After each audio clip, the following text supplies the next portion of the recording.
Muy buenos días, hermanos. Es un privilegio para mí y para mi esposa Ana estar aquí con todos vosotros para compartir cosas de la Biblia, como dice Félix. Estamos viviendo tiempos muy difíciles para la Biblia. La Biblia se cuestiona desde diferentes ámbitos, sobre todo desde el ámbito del pensamiento, desde el ámbito de la intelectualidad, desde el ámbito filosófico y científico. Algunos científicos muy famosos cuestionan la veracidad de la Biblia y dicen que la Biblia es un libro de leyendas hebreas. No sé si pueden... Sí, es un libro escrito por hombres de civilizaciones, de culturas muy antiguas, y que por tanto es un libro irrelevante en el mundo de hoy. Es un libro al que no habría que hacerle caso porque transmite valores de otro tiempo, de otra cultura, valores que nuestra sociedad ya abandona, valores que hoy la gente no quiere seguir. Por tanto, la Biblia sería un libro obsoleto. La Biblia no tendría demasiado sentido hoy. Entonces se la vilipendia desde múltiples facetas. Y mucha gente, sobre todo los jóvenes universitarios, salen de la universidad después de hacer sus estudios, sus carreras, con la idea de que la Biblia es un libro pasado de moda y que todavía algunas personas creen en lo que dice la Biblia, pero la Biblia no es, ni mucho menos, la palabra de Dios. La Biblia no es un libro revelado por Dios. Entonces me ha parecido oportuno hablar hoy de un aspecto que a veces no se toca demasiado en relación con la Biblia. La Biblia tiene detalles, tiene frases, tiene conceptos, tiene conocimientos que fueron escritos hace miles de años y que posteriormente la ciencia moderna ha confirmado que eran así, que eran ciertos. Cosas que a veces nos pasan desapercibidas, pero que están ahí escritas. Lo cual contribuye a pensar, cuanto menos, que la Biblia es un libro misterioso. ¿Qué hay detrás de la Biblia? ¿Solo ideas humanas? ¿O hay una sabiduría trascendente, una sabiduría superior, algo que no puede haber surgido del ser humano? ¿Se puede confiar hoy en la Biblia? Hay algunos detalles bíblicos sorprendentes. ¿Cómo podían los autores de aquella época, como Job, como Moisés, como el resto de los profetas, tener ese tipo de conocimientos que no fueron descubiertos por la ciencia hasta miles de años después? La probabilidad de que esos conocimientos o esas nociones se generaran por azar, por casualidad, es muy remota, es ínfima. Empecemos por la física. Hoy vamos a jugar entre la Biblia y la ciencia un poquito. La física hoy nos dice que el aire que respiramos, pesa, tiene peso. Pero esto no se descubrió hasta el siglo XVII, después de Cristo. El físico y matemático italiano Evangelista Torricelli, este hombre descubrió que el aire pesa y fue el que inventó el barómetro. Es decir, este hombre lo que hizo en su tiempo es introducir mercurio en un tubo cerrado, un tubito de 1 centímetro cuadrado de superficie, en el que había hecho previamente el vacío. Esto se puede hacer. Se puede sacar el aire, todos los gases que contiene el aire, hacer el vacío en ese tubito, y puso el tubito en un recipiente con mercurio y vio que el mercurio ascendía por el tubito hasta una altura determinada. Entonces llegó a la conclusión de que era el peso del aire el que empujaba el mercurio que había en la bandeja y hacía que ascendiese por el tubito en el que se había hecho el vacío. Este hombre descubrió que lo que hacía ascender el mercurio era el peso del aire. Hoy sabemos que el peso del aire es la llamada presión atmosférica y que una atmósfera de presión es el peso de 1 kilo, que es lo que pesa todo el aire que cabe en un tubito de 1 centímetro cuadrado de base desde la superficie de la Tierra hasta donde se acaba la atmósfera. El peso de esa columna hipotética de aire es de 1 kilo, una atmósfera de presión. Pero si nosotros bajamos en el mar, buceando con equipos de botellas de aire, y bajamos 10 metros de agua, 10 metros de 1 centímetro cuadrado, ese prisma de 10 metros de agua pesa también 1 kilo. Por lo tanto, a 10 metros estaríamos a 2 atmósferas de presión, a 2 kilos. A 20 metros estaríamos a 3 atmósferas de presión. A 30 metros estaríamos a 4. Y así, si fuésemos bajando, llega un momento que no podemos bajar más porque la presión del agua y de la atmósfera nos mataría. Hermanos, esto solo se descubrió en el siglo XVII.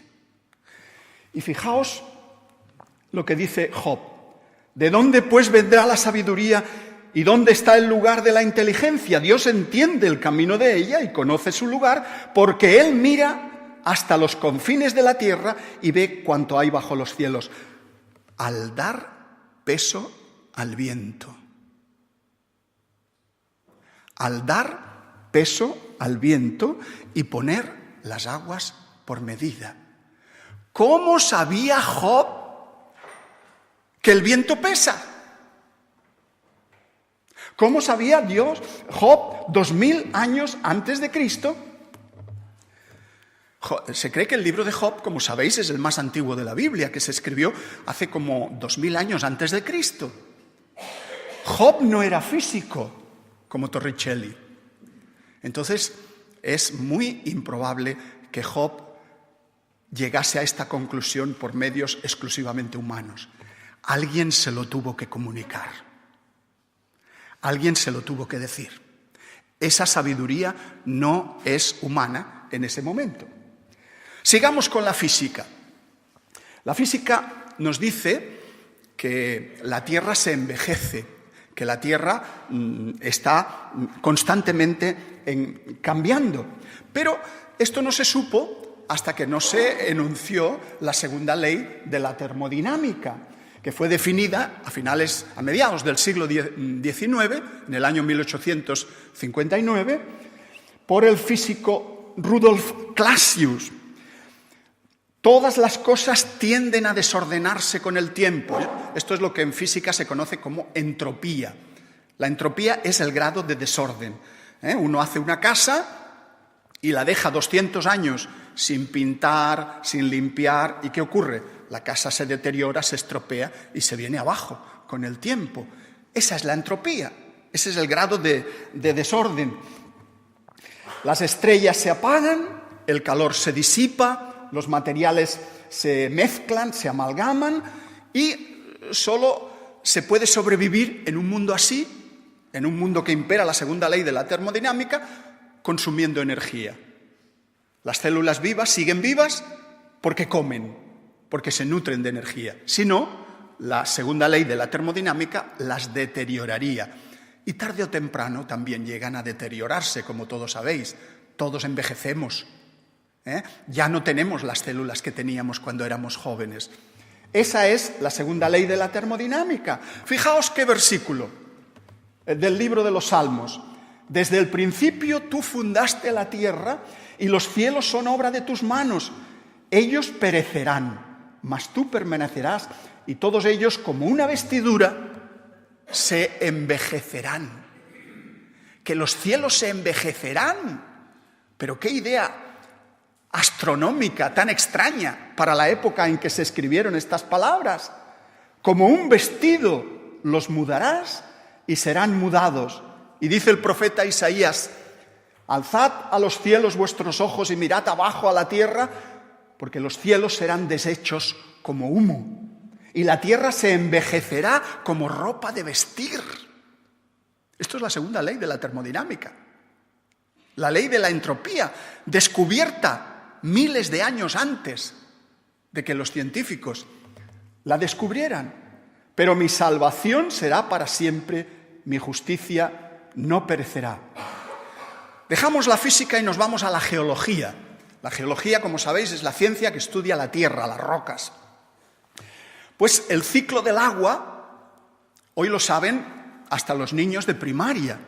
En las escuelas se les dice a los niños: bueno, hoy sabemos que el agua de los mares se evapora porque aquí está el sol calienta los mares, el agua sube, se condensa, llueve y cae sobre las montañas en forma de líquido, de lluvia, o también en forma de nieve, de granizo, y finalmente este agua se filtra, o bien cae por los torrentes y forma los embalses, pero llega de nuevo al mar. El ciclo del agua es un ciclo contrario a las agujas del reloj. Va en sentido contrario al movimiento de las agujas del reloj. Eso hoy lo sabemos todos. ¿Se supo eso desde siempre? No. A pesar de que se trata de un ciclo sencillo de entender, la ciencia no fue capaz de explicar esto hasta el siglo XVIII. Esto es lo que se pensaba antes del siglo XVIII. Se creía todo lo contrario, que los océanos, en el fondo de los océanos, el agua se filtraba en el subsuelo, en la tierra, y se metía en unas grutas, en unas cavidades muy profundas, cavidades subterráneas, que al estar cerca del magma caliente, se calentaban, el agua se evaporara y subía por las fisuras de la corteza terrestre hasta la parte superior de las montañas, y por ahí salían las fuentes y caían los torrentes hasta llegar al mar. O sea, el ciclo era en el sentido de las agujas del reloj, justamente al revés de cómo es. Eso se pensaba hasta el siglo XVIII. No fue hasta el año 1674, siglo XVII, que este hidrólogo francés, Pierre Perrault, explicó realmente cómo es el ciclo del agua en la naturaleza. Fijaos lo que dice el libro de Eclesiastés 1:7. Los ríos todos van al mar y el mar no se llena. Al lugar de donde los ríos vinieron, allí vuelven para correr de nuevo. Y en el libro de Job 36:27, miles de años antes de que se descubriera el ciclo del agua, dice, refiriéndose a Dios: Él atrae las gotas de las aguas al transformarse el vapor en lluvia, la cual destilan las nubes, goteando en abundancia sobre los hombres. El ciclo del agua en el sentido de las agujas del reloj. Bien, ¿cómo pudo saber el autor de estos textos del Antiguo Testamento el ciclo del agua? Misterio. Oceanografía, las corrientes oceánicas. Vosotros sabéis que en el mar hay ríos. Dentro de los océanos hay corrientes oceánicas que son precisamente las responsables de los climas que tenemos en los diferentes continentes. Pues bien, el que descubrió las corrientes oceánicas fue este marino, Matthew Fontaine Maury. Este hombre descubrió las corrientes marinas fijándose en versículos del Antiguo Testamento. Hasta entonces no se sabía que había corrientes marinas. Este hombre era un marino que se ganaba la vida transportando personas en su barco. Lo que hacía era, tomaba pasajeros en Nueva York, se subían en su barco y él los llevaba a Los Ángeles, a California. Imaginaos cómo en un barco, en una época que todavía no se había construido el Canal de Panamá, bajaban toda la costa sudamericana hasta el estrecho de Magallanes, abajo de todo, y volvía a subir por la costa del Pacífico hasta las Islas Galápagos y seguía hasta Los Ángeles. Tardaba 180 días en hacer ese recorrido. ¿Sabéis lo que cuesta 180 días en un barco, alimentando 3 veces al día a las personas, haciéndoles la cama, limpiando el aseo? Es carísimo. 180 días el pasaje tenía que ser caro. Pues ese hombre, inspirándose en versículos de la Biblia, descubrió las corrientes marinas y metió su barco en esas corrientes y acortó 80 días el viaje. En 100 días consiguió hacerlo. Esto es lo que él hacía.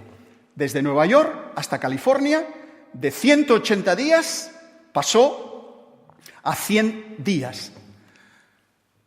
¿Y en qué se inspiró este hombre? Pues se inspiró en estos versículos.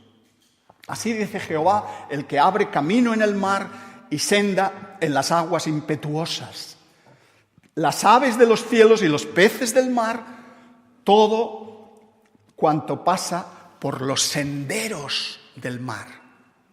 Senderos del mar. Esto le hizo pensar a este hombre y descubrió que realmente había corrientes marinas, corrientes oceánicas, que hoy son tan útiles para la navegación y para los estudios ecológicos y para el clima.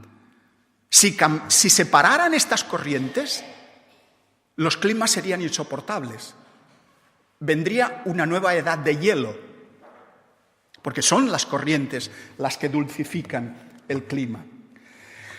En cuanto a la biología, podemos decir, ¿os acordáis de aquel texto de Génesis? Y creó Dios los animales, dice, según su género y según su especie. ¿Pero cómo? Los conceptos de género y especie no fueron definidos hasta el siglo XVII por Carlos Linneo. Este hombre, en 1725, siglo XVIII, él inventó lo que se llama la nomenclatura binomial. Es decir, cada animal y cada planta se le puso un nombre científico, en latín o en griego, latinizado. ¿Cómo se llama el ser humano en latín? Homo sapiens, lo cual es bastante optimista. Nosotros nos llamamos Homo sapiens. ¿Cómo se llama la paloma? Columba libia. El toro, Bos taurus. El perro, Canis familiaris. Cada animal, cada planta, el pino, Pinus alepensis, hay muchas especies de pinos. Pinus pinea. Cada animal, cada planta, cada bacteria, el ser humano le ha puesto un género y una especie. Y ahí toda esa clasificación. Pero esto se inventó, como decimos, lo inventó Linneo en el siglo XVIII. Entonces, ¿a qué se refiere la Biblia cuando habla de género y especie? Escrito miles de años antes.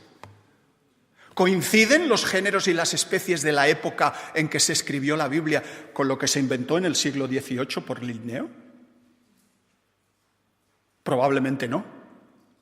Probablemente las palabras hebreas por género y por especie tienen un sentido mucho más amplio que el que le dio después Linneo. De todas formas, es algo muy significativo. Y creó Dios todo ser viviente que se mueve, que las aguas produjeron según su género y toda ave alada según su especie. Y vio Dios que eso era bueno. Seguimos con la biología y con el vuelo de las aves. Esta mañana una hermana nos ha leído un texto precioso sobre las águilas. Las águilas no se cansan. Las águilas renuevan sus fuerzas. Eso es lo que dice la Biblia. Que la idea es que las águilas y muchas aves rapaces pueden volar kilómetros y kilómetros en el aire sin cansarse, sin consumir apenas energía. Esto hizo reír a mucha gente. La Biblia se equivoca. Las aves gastan mucha energía, tienen un sistema respiratorio diferente y gastan mucha energía cuando vuelan, por eso deben consumir mucho alimento. Se burlaron de los textos de la Biblia. Dice la Biblia, pero los que esperan a Jehová tendrán nuevas fuerzas, levantarán alas como las águilas, correrán y no se cansarán, caminarán y no se fatigarán, nos dice Isaías. Y después de burlarse de este concepto, en el año 1971 se descubrió algo muy curioso. Los ingenieros que trabajaban en los túneles del viento, con los túneles del viento ponen unos ventiladores gigantes y ven el movimiento que realiza el viento, se dieron cuenta de que las águilas, las 6 plumas terminales de las alas de las águilas, están separadas y tienen una forma especial porque generan una serie de vórtices, de remolinos de viento, que eliminan el rozamiento con el aire y facilitan el vuelo. Vuelan sin perder energía. Vuelan sin gasto energético. Y este descubrimiento de los vórtices ha sido fundamental para la navegación aeronáutica, hasta el extremo de que hoy muchas compañías aéreas han doblado hacia arriba el extremo de las alas de los aviones, porque reducen los vórtices y se ahorran combustible, se ahorran energía. ¿Cómo podía saber Isaías estas cosas que no se han descubierto por la aerodinámica hasta el siglo XX? ¿No es cuanto menos misterioso? ¿Qué hay detrás de la Biblia, hermanos? Medicina. Todos los elementos químicos del cuerpo humano están presentes en el polvo de la tierra. Esto ya se sabe desde hace mucho tiempo, pero en el libro de Génesis se dice: entonces Jehová Dios formó al hombre del polvo de la tierra y sopló en su nariz aliento de vida y fue el hombre un ser viviente. Algunos se burlaban del polvo de la tierra. Esto es un símbolo, pero no es cierto. Sin embargo, en el polvo de la tierra están todos los elementos químicos necesarios para construir el cuerpo del ser humano. El carbono, el oxígeno, el hidrógeno, el nitrógeno, el calcio, el fósforo, el potasio, el sodio, el cloro, el magnesio, todo eso está en la tierra, en el polvo de la tierra. La sangre como fuente de vida. Este también fue un tema muy interesante. No se descubrió que la sangre circulaba, que se movía dentro del cuerpo humano prácticamente hasta el siglo XIII después de Cristo. Y fue un médico árabe el que lo descubrió, el que se dio cuenta. En aquella época no se podían hacer disecciones, no se podía tomar un cadáver y abrirlo. La ley lo prohibía y las ideas religiosas. Entonces, la medicina le costó mucho avanzar, precisamente por eso. Pero este hombre llegó a la conclusión de que la sangre circulaba, que la sangre no estaba quieta, como se pensaba hasta entonces. Y nadie lo creyó en su época. Se burlaron de él. Pasaron los años, pasaron 3 siglos, y vino Miguel Servet. Miguel Servet tuvo acceso a una traducción del árabe escrita por aquel primer hombre, y él se convenció de que la sangre no está quieta, que la sangre se mueve, que la sangre circula y que es portadora de la vida. Pero, como sabéis, Miguel Servet, por sus ideas teológicas, porque él era antitrinitario, no creía en la Trinidad, era cristiano, pero no creía que Jesús fuese Dios. Entonces, claro, en aquella época eso era sinónimo de pena de muerte. La Inquisición española lo persiguió, huyó, y Calvino lo atrapó. Y en Ginebra como sabéis, fue martirizado, murió en la hoguera. Pero no murió por decir que la sangre circulaba. Murió por sus ideas teológicas. 1500 años antes de Cristo, en el libro de Levítico, se dice: porque la vida de la carne en la sangre está. ¿Qué conocimiento médico pudo darse en el libro de Levítico? A pesar de esto, durante siglos, muchos médicos siguieron creyendo que la sangre estaba quieta. George Washington estaba enfermo y murió como consecuencia no de la enfermedad, sino de la cantidad de sangrías que le practicaron los médicos. Porque entonces se pensaba que en la sangre estaban los tumores, estaban los gérmenes de la enfermedad. Y entonces, sacando esa sangre mala del cuerpo, se curaba al enfermo. Y lo que hacían era matarlo. Lo que hicieron con este pobre hombre. Hay muchas medidas bíblicas en la Biblia que están claramente adelantadas a su época. La cuarentena en Levítico 13, 45, 46, la inmundicia de leprosos y cadáveres, la esterilización, el lavamientos. O sea, había que lavarse las manos con frecuencia si se tocaba un cadáver o si se tocaba algo impuro. Pero estamos hablando de una época que no se conocían los microbios. No se sabía nada de las bacterias, ni de los hongos microscópicos. No se sabía nada de los virus. Pero la Biblia recomienda: lávate bien las manos si has entrado en contacto con un cadáver, porque los cadáveres te pueden transmitir, los 2 primeros días después de muerto, te pueden transmitir ciertas enfermedades. Por eso había que lavarse las manos, aunque también el lavatorio de manos tenía, por supuesto, un componente litúrgico, religioso, pero detrás de lo religioso estaba lo científico, lo sanitario. ¿De dónde sale ese conocimiento científico? En una época que no se conocían los microbios. La circuncisión, otro ejemplo de lo mismo, en una época que no se conocían las bacterias que pueden crecer en la piel del prepucio.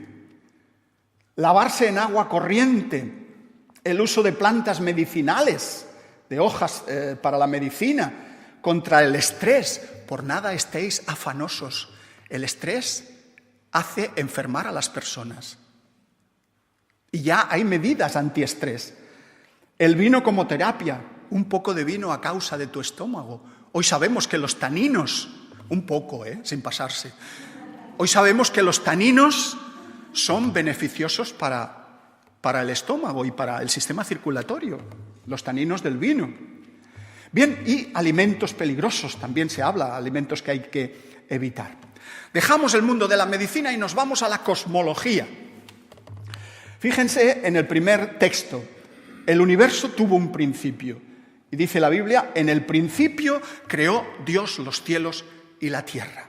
Esto a nosotros nos parece, estamos acostumbrados, nos parece una obviedad. Hubo un principio, Dios creó todo en el principio. Sin embargo, cuando los hebreos afirmaron estas cosas, cuando se escribieron estos versículos que hablan de un principio, todos los pueblos, todas las civilizaciones que estaban alrededor del pueblo de Israel creían que el mundo se había originado a partir de la materia eterna, que el mundo era eterno, que no había tenido un principio. El pueblo de Israel fue el único que empezó a decir estas cosas. El verbo hebreo crear es bara, y bara se refiere siempre a algo radicalmente nuevo que antes no existía. Según la Escritura, el universo fue creado de la nada por el Dios trascendente y único que preexistía antes, fuera y sobre todas las cosas. En cambio, todas las demás religiones de la época no creían esto, creían en la eternidad de la materia. La materia había existido siempre. Por ejemplo, el poema mesopotámico de la creación, el Enuma Elish, se llama Enuma Elish porque Enuma Elish, en mesopotámico, son las 2 primeras palabras del poema. Cuando en lo alto, Enuma Elish, cuando en lo alto los dioses, tal, así empieza el poema. El mundo se forma a partir de 2 principios eternos, según el mundo mesopotámico. Un primer principio es Apsu y el otro es Tiamat. Apsu serán las aguas dulces de los ríos y Tiamat las aguas saladas del mar. De la unión de estas 2 aguas, que eran eternas, que habían existido siempre, surgen los 3 primeros dioses sumerios. Anu, que es el dios del cielo, Enlil, el dios de la tierra, y Ea, que es el dios del mar. Estos dioses se relacionan entre sí, tienen hijos, y los hijos de estos dioses luchan. Uno, que se llamaba Marduk, y que era cazador, muy luchador, mata a Tiamat, A Tiamat se le representa como un león alado. Lo mata, lo parte por la mitad y de un trozo hace el cielo y del otro trozo hace la tierra. Algunos dicen que el relato del Génesis está inspirado en el poema de la creación del pueblo mesopotámico, en el Enuma Elish. Pero hermanos, las diferencias son abrumadoras. Las diferencias entre ambos relatos, por mucho que se quieran hacerles coincidir, son enormes. El monoteísmo de la Biblia frente al politeísmo del pueblo mesopotámico. La creación de la materia de la Biblia frente a la eternidad de la materia de Mesopotamia. Si nos vamos a Egipto, al mundo egipcio, las cosas son iguales. Ellos creían en que había una masa acuosa, el agua era eterna, el agua tenebrosa y abismal, que se llama No, y de ahí, de ese agua que existía, siempre van a salir todas las cosas. De esa masa surgió el huevo cósmico que dio origen al dios solar Ra, y de este todos los demás dioses. Nos vamos a Grecia. Los filósofos griegos también creían en la eternidad de la materia, como Aristóteles y como Platón. La materia es eterna, decían. Pues bien, esa idea de eternidad de la materia se va a mantener en el mundo occidental hasta prácticamente mediados del siglo XX. Es la idea que va a empapar la ciencia moderna. Entonces, ¿la ciencia qué dice? La creación es un mito religioso. La materia y la energía ni se crea ni se destruye, solo se transforma. No pudo haber un momento de creación. Eso ha existido siempre, la materia ha existido siempre, y la energía también, y el espacio también, y en el tiempo. Entonces se pensaba que el relato de la Biblia era un cuento, era una leyenda, porque eso no era científico. Sin embargo, fijaos lo que se dice, este hombre que murió en 1927, el sueco Svante August Arrhenius, escribió: la creencia de que algo pueda surgir de la nada está en contradicción con el estado actual de la ciencia, según la cual la materia es inmutable, la materia no cambia, es eterna. Pues bien, a mediados del siglo XX, George Gamow lanza la famosa teoría del Big Bang. ¿Y el Big Bang qué dice? Todo lo contrario, que la materia se creó, que no había nada y de pronto apareció todo el universo. Una gran explosión que todavía está haciendo que las estrellas se alejen unas de otras, o sea que cambia completamente el paradigma científico. De pensar que la creación era un milagro y una leyenda, a decir que hubo una creación. Hoy la ciencia acepta que el universo tuvo un principio, tal como dice la Biblia. Esta idea no le gusta a todo el mundo.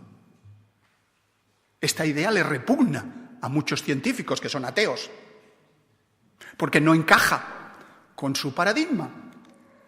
El Big Bang no gusta y entonces las hipótesis se multiplican, que si el multiverso, que hay muchos universos como el nuestro y lógicamente si están todos los posibles universos, en alguno tenía que haber la vida y ese es el nuestro. O el efecto túnel cuántico, o el universo autocontenido, o la selección natural de universos, o los universos en colisión en relación con la teoría de cuerdas. Se están lanzando constantemente teorías nuevas, pero ¿qué es todo eso? Humo matemático. Ninguna de esas teorías se puede demostrar en la práctica, ni una sola. Jamás se podrán demostrar. Porque demostrar algo que está fuera de nuestro universo, como la teoría, como el multiverso, si ni siquiera conocemos nuestro universo, ¿cómo vamos a saber lo que hay fuera de él? ¿Cómo pudo saber el autor de Génesis que el mundo tuvo un principio, que no era eterno, si la gente de su tiempo creía en la eternidad de la materia? La teoría de que los hebreos copiaron de otros relatos, de otros pueblos, se deshace aquí. Porque lo que está diciendo el pueblo de Israel no lo creían los demás pueblos. Alguien se lo tuvo que revelar. La tierra es esférica y está suspendida en el espacio. Tenemos ahí textos de Proverbios, de Isaías, de Job, que nos dicen que la tierra cuelga sobre la nada, en una época que la astronomía no existía, como mucho existía la astrología, pero no la astronomía. ¿Cómo podían saber los autores del Antiguo Testamento cosas que no fueron descubiertas hasta miles de años después? Ninguna civilización de la antigüedad creía que la Tierra era una esfera que flotaba en el espacio. Todos tenían sus ideas, unos tenían que eran planas. Hasta hoy hay gente que dice que la Tierra es plana. Los terraplanistas actuales, hay un movimiento en los Estados Unidos que dice estas cosas. Sin embargo, se basan en un error. Creen que la Biblia dice que la Tierra es plana, cuando en realidad esa idea de la Tierra plana se gestó hace poco tiempo, es muy reciente. La Iglesia medieval no enseñó nunca que la Tierra era plana. Tomás de Aquino en el siglo XIII introdujo el pensamiento de Aristóteles de que la Tierra era esférica, y Cristóbal Colón, cuando en sus barcos, sus carabelas, llegó y contactó con las Antillas, contactó con América, se pensaba que estaba en la India, es decir, que la Tierra había dado toda la vuelta y él iba a las Indias, no iba a las Américas, no sabía. O sea que tenían ya la idea de que la Tierra era circular, esférica.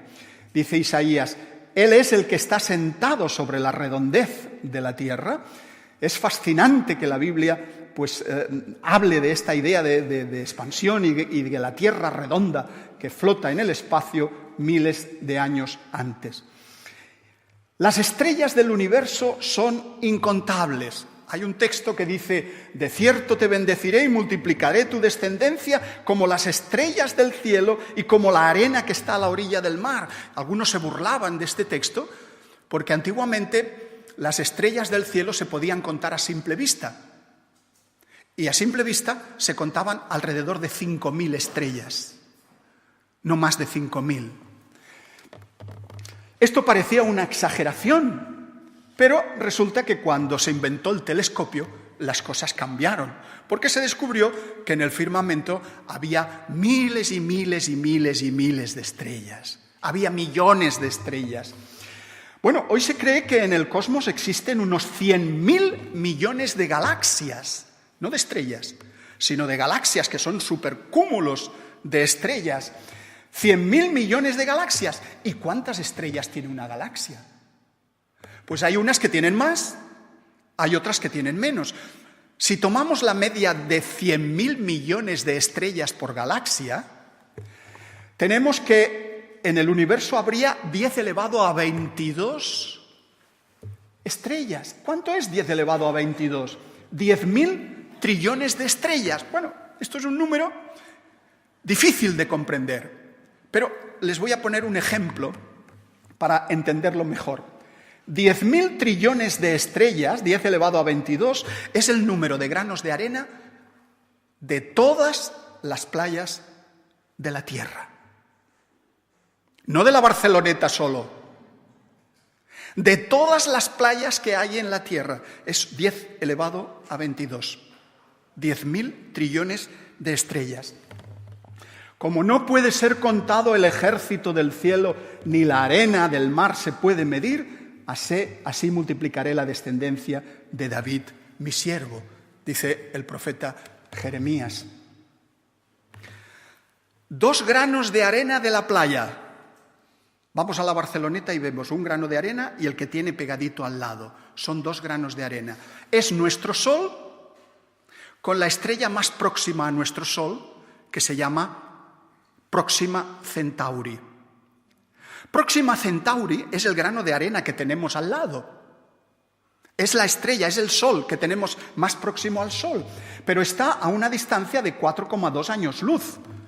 4,2 años luz es 4,2 años viajando a la velocidad de la luz. ¿Y cuál es la velocidad de la luz? 300.000 kilómetros por segundo.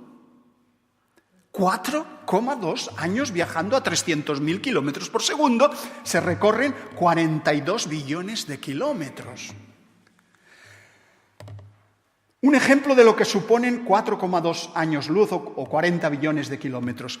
Tomamos un garbanzo, un cigró, y lo ponemos en el centro del campo de Barcelona. Ese garbanzo nos representa el Sol. A 1 metro de distancia del garbanzo, del Sol, se halla la Tierra. La Tierra, si el Sol es un garbanzo, la Tierra tiene el diámetro de un cabello, de uno de nuestros cabellos, a 1 metro de distancia. ¿A qué distancia creéis que está Próxima Centauri del Sol? ¿En la zona de tiro a puerta? ¿En una de las porterías? ¿En las gradas? ¿A qué distancia del Sol estaría Próxima Centauri? A 270 kilómetros, en Zaragoza. ¡En Zaragoza! Sabía que esto le iba a gustar a Félix. Hermanos, no vamos a viajar a las estrellas. A veces los jóvenes juegan con los videojuegos y Hollywood nos tiene acostumbrados a los viajes intergalácticos, interestelares, como si la cosa fuera facilísima. Pero viajar a las estrellas es algo que el hombre hoy no puede hacer.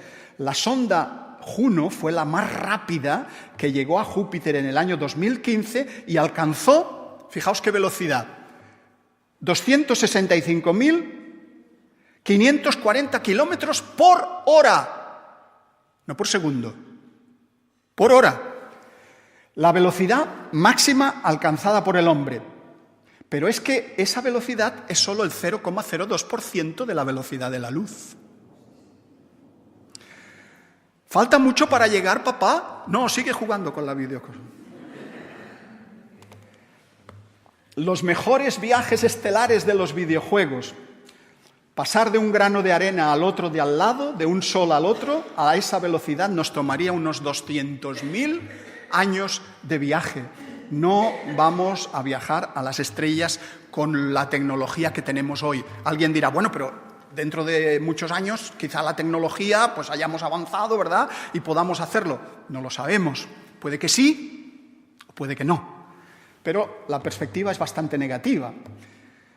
El día 1 de febrero del año 2003, el que era presidente de los Estados Unidos en ese momento, George Bush, salió por la mañana en televisión, cosa extraña. A esa hora nunca salía. Y empezó citando al profeta Isaías y dijo, ¿a qué pues me haréis semejante o me compararéis? Lo que acababa de ocurrir es que estos 8 astronautas habían estallado en la nave espacial. Habían muerto todos. Y dijo, el mismo Dios que creó las estrellas y las llama por su nombre, es el que conoce también los nombres de los 7 astronautas que murieron. El pueblo norteamericano quedó consternado. ¿Quién es ese Dios? ¿Quién es el Dios que conoce nuestros nombres? ¿Quién es el Dios que ha formado el universo tan vasto, tan enorme? Hermanos, a veces tenemos una idea de Dios muy infantil. Creemos que Dios es como un ángel bonachón de barba blanca que lo perdona todo, que lo comprende todo y lo comprende. Una especie de Papá Noel. Pero Dios es muchísimo más grande que lo que nosotros podamos llegar a imaginar jamás. ¿Cómo podemos representarnos hoy a Dios? Lo mejor que tenemos nosotros, ¿qué es? El amor, la solidaridad, la capacidad para perdonar, la misericordia. Pues Dios es eso mismo, pero elevado a la enésima potencia, al infinito. Nuestro Dios es muy grande. Y para verlo, para intentar comprender esa grandeza, solo hay que salir una noche, alejarse de Barcelona, porque Barcelona tiene mucha contaminación lumínica y apenas se ven las estrellas. Hay que alejarse a las montañas, fuera de las luces de la ciudad, y mirar el firmamento, mirar las estrellas. Ese es nuestro Dios, el que ha hecho eso, el que las ha creado. No es un gran ángel. Cualquier imagen es falsa porque le limita. Lo mejor de nosotros elevado al infinito, por eso dice la Biblia, los cielos cuentan la gloria de Dios y el firmamento anuncia la obra de sus manos. Podemos saber que hay Dios simplemente mirando el firmamento. Hermanos, la palabra de Dios es verdad. La Biblia fue inspirada por Él y como escribe el evangelista Juan, tu palabra es verdad. Los autores bíblicos escribieron la verdad que Dios les reveló y posiblemente yo creo que en algunos casos no entendían lo que escribían. Pero Dios se lo reveló. Tenemos razones para creer que la Biblia fue inspirada por Dios. Todas sus verdades, todas las verdades de la Biblia convergen hacia el mismo punto, hacia el Cristo verdad. Jesucristo es la verdad. Jesucristo es donde se ha dado a conocer el Padre, el Dios creador. Y en Jesucristo es donde se nos abre a cada uno de nosotros la posibilidad de llegar a ser hijos de Dios y de vivir plenamente como hijos de Dios, dando testimonio de nuestra fe con nuestra propia vida. A veces no hay que hablar mucho, a veces no hay que memorizar muchos versículos de la Biblia, simplemente hay que vivir con coherencia. Hay que vivir como cristianos. Hay que vivir como Jesús vivió y eso nos cuesta mucho a todos. Pero tenemos el reto de vivir como Jesús por delante. Y aquel Verbo fue hecho carne y habitó entre nosotros y vimos su gloria, gloria del unigénito del Padre, lleno de gracia y lleno de verdad. Jesucristo es la verdad. Pues la ley por medio de Moisés fue dada, pero la gracia y la verdad vinieron por medio de Jesucristo. Muchas gracias por vuestra amable atención y que Dios os siga bendiciendo. Amén.